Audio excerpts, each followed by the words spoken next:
Halo, selamat datang kembali di sesi pendalaman kita. Pernah nggak sih Anda merasa kayak tenggelam dalam kerjaan, tapi anehnya malah mikir, duh gimana ya caranya biar bisa ngerjain lebih banyak lagi? Nah, hari ini kita bakal kupas tuntas nih paradoks ini. Kita akan gali bab 15 dari buku Secrets of Productive People. Fokusnya menarik banget, mencapai hal esensial. Misi kita kali ini yaitu membongkar kenapa justru bukan nambahin kerjaan, bisa jadi kunci produktivitas sejati. Kita mau lihat gimana caranya biar bisa fokus ke yang benar-benar penting.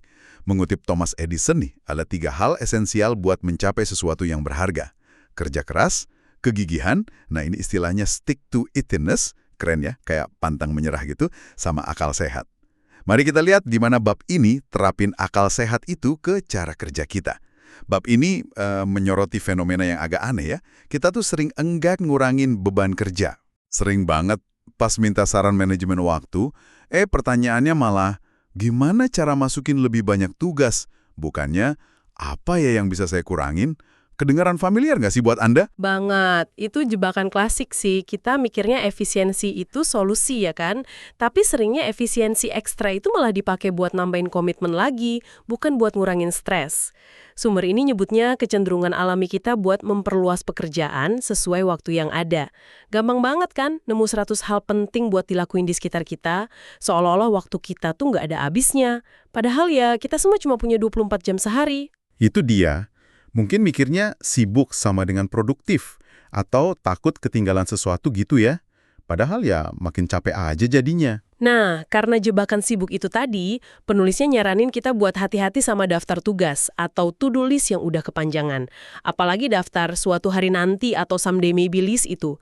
Alih-alih bantu fokus, malah jadi kayak tempat sampah ide yang bisa dilakuin, bukan yang kita beneran komit mau selesaikan. Bener banget, itu malah nambah ruwet pikiran kan?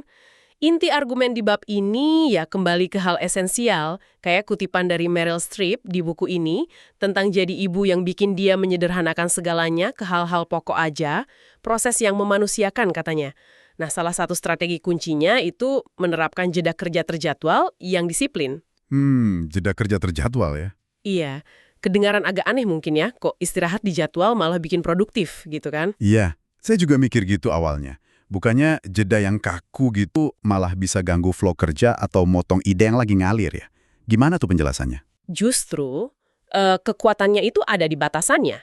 Gini, dengan menetapkan waktu berhenti yang pasti, misalnya jam 5 sore harus udah berhenti kerja gitu, Anda bikin semacam wadah waktu yang terbatas.